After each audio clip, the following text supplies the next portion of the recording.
खोए हुए देश की कहानी। कई साल पहले एक छोटे से गांव में एक छोटी सी श्वेता नाम की लड़की रहती थी। श्वेता की आंखों में एक आदर्श दुनिया बसी थी। वो हर सुबह सूरज के साथ उठकर प्राकृतिक सौंदर्य का आनंद लेती थी। बागीचे के फूलों और उसमें उड़ने वाली तितलियों को देखने में उसे बड़ी खुशी मिलती थी। श्वेता की दादी कहानियों में श्वेता को एक आदर्श देश के बारे में बताती थी, लेकिन वो कहाँ है, ये एक बड़ा प्रश्न था।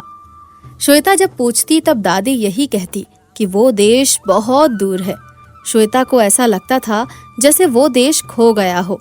दादी के लिए वो एक काल्पनिक कहानी थी, लेकिन श्वेता उस पर विश्वास करने लगी थी। उसके मन में बार बार यही विचार आता था कि एक दिन उस खोए हुए देश को अवश्य जानना है। श्वेता कुछ बड़ी हुई तो अपनी सहेली नीता के साथ खेलती और प्रकृति का आनंद लेती थी। वो दोनों बहुत दूर दूर तक चली जाती थी। उन्हें घूमने में बहुत आनंद आता था। एक दिन श्वेता जंगल में नीता के साथ एक पुराने पेड़ के पास चली गई। वो पेड़ बहुत बड़ा था। उसकी छाया में श्वेता और नीता को अच्छा लगा। उन दोनों ने देखा कि पेड़ की छाया के नीचे कुछ चमकदार पत्ते फैले हुए थे। नीता, देखो ये पत्ते कितने चमकदार हैं। भगवान ने कितने सारे भंडार हमें दिए हैं, जिनको देखकर हमें बड़ा अचंभा होता है। ऐसा लगता है जैसे ये सब कुछ किसी बहुत बड़े कलाकार ने बनाया हो। वो भगवान ही तो है, सबसे बड़ा कलाकार। वही हम सबका पालनहार भी है। श्वेता ने ध्यान दिया तब उसे पता चला कि वहाँ एक छोटा सा संदूक पड़ा हुआ था। श्वेता ने संदूक को बाहर निकाला और उसे खोल दिया। संदूक में विभिन्न रंगों की चाबियों का एक सेट था। श्वेता ने वो सभी चाबियां निकाली और समझ गई कि हर एक चाबी किसी विशेष दरवाजे के लिए है। उसने विचार किया कि ये चाबियां किसी बड़े रहस्यमय और जादुई घर के दरवाजों के लिए हो सकती है। उसने फैसला किया कि वो ये चाबियां उसे सही दरवाजे तक पहुंचाने में कारगर होगी। नीता, अब इन चाबियों को इनके तालों तक पहुंचाना है। इस तरह से हम एक नई दुनिया देखेंगे। यदि तुम मेरा साथ दोगी तो मुझे आसानी हो जाएगी। ये सचमुच बहुत रोमांचक होगा। माय डियर बेबी, मैं तैयार हूँ, पर ये तो बताओ जाना कहाँ है। चलो बेबी, जब चाबियाँ मिली हैं तो दरवाजा भी मिलेगा। जब दरवाजा मिलेगा तो नया देश देखेंगे। शायद मुझे मेरा खोया हुआ देश मिल जाए। मेरी तमन्ना बढ़ती जा रही है। श्वेता चाबियों की मदद से वो विभिन्न दरवाजों के बारे में सोचने लगी। उसे पेड़ की दूसरी तरफ एक छोटी सुरंग नजर आई। वो पास पहुंची तो सुरंग पूरी तरह से दिखाई पड़ने लगी। नीता, चलो, ये सुरंग ही शायद हमें हमारी मंजिल तक पहुंचाएगी। संभाल कर चलना है। मैंने कहानियों में पढ़ा है कि ऐसी सुरंगों का अंत किसी अनमोल खजाने तक होता है। चलो हम भी देखते हैं कि ये सुरंग कहाँ तक जा रही है। हाँ यार, चलो, इस पहेली का भी हल निकल आएगा अब। उन्होंने सुरंग के अंदर पैर रखा तो सुंदर खुशबू उनके नाकों में समा गई। इस प्यारी खुशबू के साथ वो आगे बढ़ने लगे। सुरंग बहुत लंबी थी। उसके अंदर हल्का प्रकाश था। दोनों के मन में कई सवाल उठ रहे थे। अंत में उसे सुरंग में उन्हें एक नई दुनिया में पहुंचा दिया, जैसे वो एक अलग देश हो। वो दोनों एक जादुई बाग में पहुंच गई थी, जहां सुंदर फूलों की महक चारों तरफ फैली थी और चिड़ियों का मधुर स्वर गूंज रहा था। प्यारी प्यारी रंग बिरंगी तितलियां उड़ रही थी। नीता, ये तो बड़ी प्यारी दुनिया है। सब कुछ कितना सुहाना लग रहा है ना।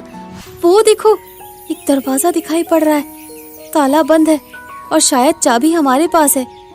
श्वेता ने एक चाबी का उपयोग करके सूरज के साथ सवेरा करते हुए उस दरवाजे को खोल दिया।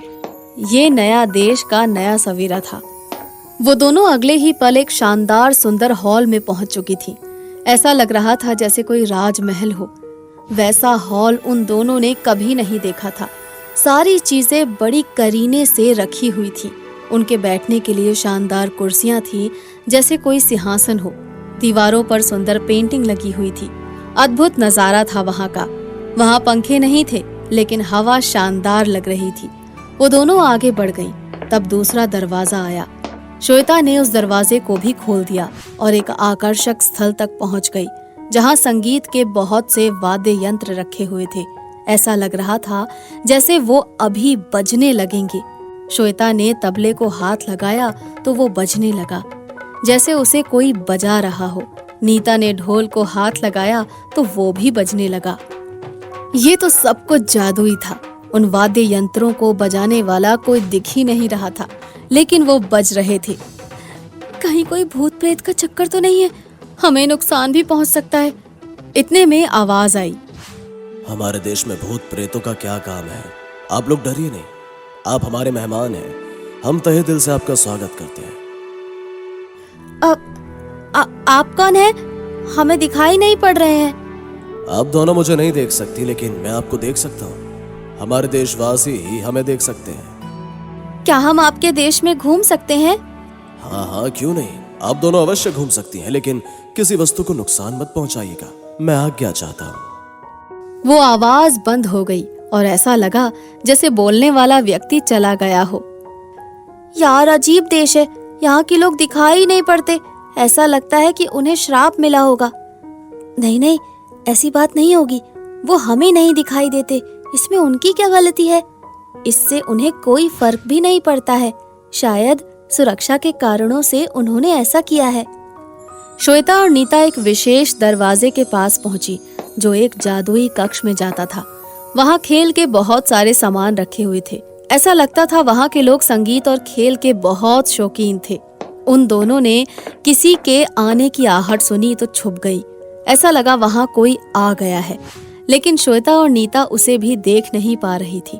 उन्होंने देखा कि खेल के कुछ सामान अपनी जगह से उठने लगे, जैसे उन्हें कोई उठा रहा हो। ये क्रम कुछ देर तक चलता रहा। उसके बाद कदमों की आवाज बाहर की तरफ जाने लगी, जैसे कोई बाहर जा रहा हो। श्वेता और नीता बाहर चली आईं तो उन्हें एक बड़ा मैदान दिखाई पड़ा। उन्होंने ध्यान से देखा तो मैदान में एक फुटबॉल इधर से उधर दौड़ रही थी। ऐसा लगता था उसके साथ कुछ खिलाड़ी खेल रहे हैं। इधर उधर जाते हुए वो फुटबॉल एक बार गोल में चली गई। यहाँ फुटबॉल का खेल चल रहा है। अगर ये फुटबॉल इंसान होता तो ये भी हमें ना दिखाई देता। इन लोगों ने वस्तुओं को अदृश्य नहीं किया है, सिर्फ अपने आप को ही किया है। अरे, हम दोनों तो लड़कियां हैं, हमसे क्या शर्माना, यहाँ हमसे क्या डरना। किसी ने भी अभी तक अपना मुखड़ा नहीं दिखाया। एक बार तो दिखा देते, हम भी देखते कि यहाँ के लोग कैसे होते हैं।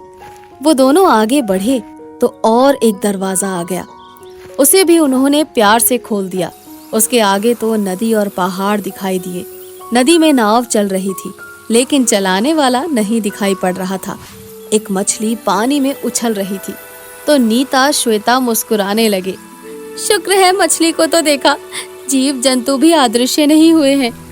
इस देश के वासी ही लुका छुपी खेल रहे हैं। खेलने दो, कोई बात नहीं। अरे यार, मुझे तो भूख लग रही है, हमें यहाँ से लौटना चाहिए। इतने में एक आवाज आई, अरे आप लोग ऐसे कैसे लौट जाएंगे? हम आपको भूखे पेट नहीं भेज सकते। आप हमारे मेहमान हैं। चलिए आगे मेहमान खाने में आपके लिए भोजन का भी प्रबंध है। आपके मनपसंद की सारी मिठाइयाँ, पकवान और व्यंजन मिलेंगे। आइए। चलो भाई, ये तो अच्छा हुआ, आपके यहाँ हमारे लिए भोजन का भी प्रबंध है। एक बड़े से कक्ष में श्वेता और नीता पहुंच गईं। उनके सामने खाने के सुंदर व्यंजन और पकवान आ गए, जैसे कोई जादू हो रहा हो। खाने की खुशबू भी बहुत प्यारी लग रही थी। दोनों ने बड़े प्यार से खाना खाया। आसपास लोग थे और उनकी जरूरत को पूरा कर भी रहे थे। वाह, बड़ा मजेदार खाना है।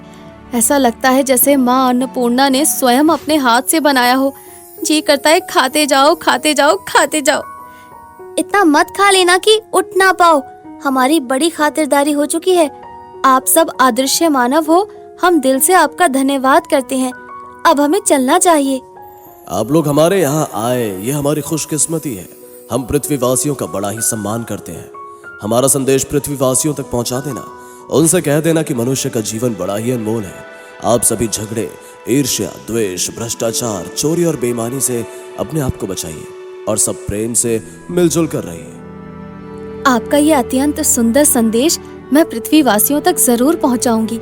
मेरा आपसे एक निवेदन है कि एक बार हमें अपना रूप दिखा दीजिए, ताकि हम ये जान सकें कि इस आदर्श देश के नागरिक कैसे होते हैं।